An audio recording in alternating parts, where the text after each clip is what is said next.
Class 10 का एक question है।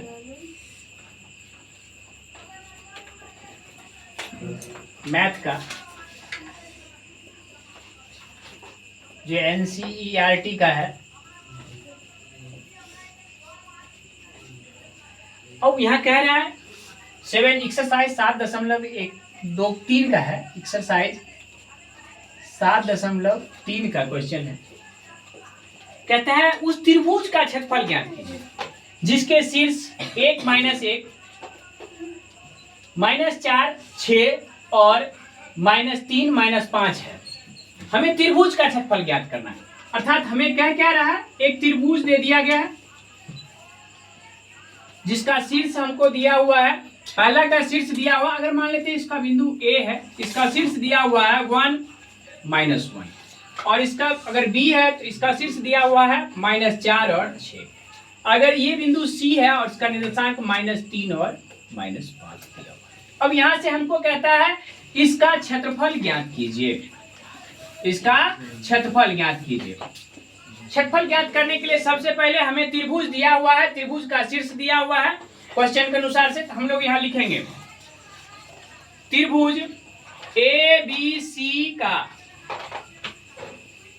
शीर्ष x1 बराबर 1, x2 बराबर -4, x3 बराबर -3। साथ में y1 बराबर दिया हुआ है -1, y2 बराबर दिया है 6 और y3 बराबर दिया है -5। त्रिभुज का क्षेत्रफल होता है, त्रिभुज ABC कर लेते हैं। त्रिभुज ABC का क्षेत्रफल बराबर सूत्र होता है 1/2, यहां पर लिख देते हैं सूत्र से 1/2 मजली कॉस्ट इसको बोला जाता है। ये मजली कॉस्ट है। x1 into y2 minus y1 plus x2 into y3 minus y1 plus x3 into y1 minus y2। अब यहां से हम लोग सॉल्व करना शुरू करेंगे।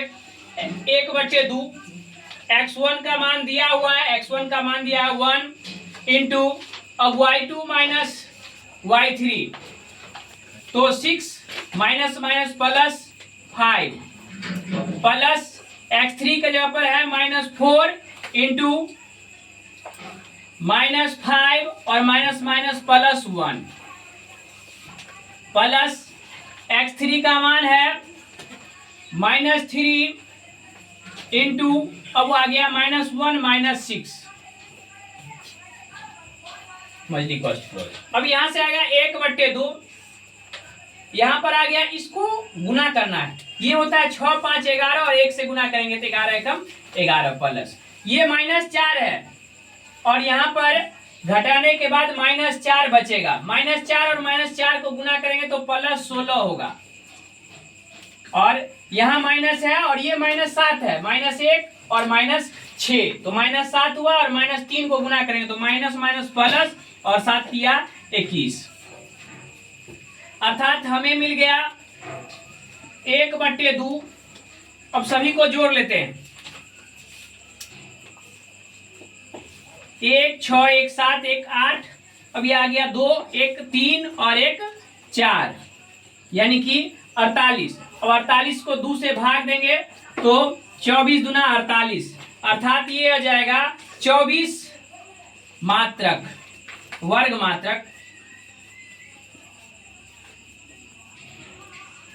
वर्ग मात्रक आंसर। अब यहाँ पर इस त्रिभुज में जो क्षेत्रफल है इसका वो 24 मात्रक है, यानी ये जो क्षेत्रफल बीच का भाग है उसका जो घिरा हुआ भाग है 24 वर्ग मात्रक, जिसमें हमको दिया हुआ था शीर्ष, तीनों शीर्ष दिया था तो ये आसानी से निकाल लिए।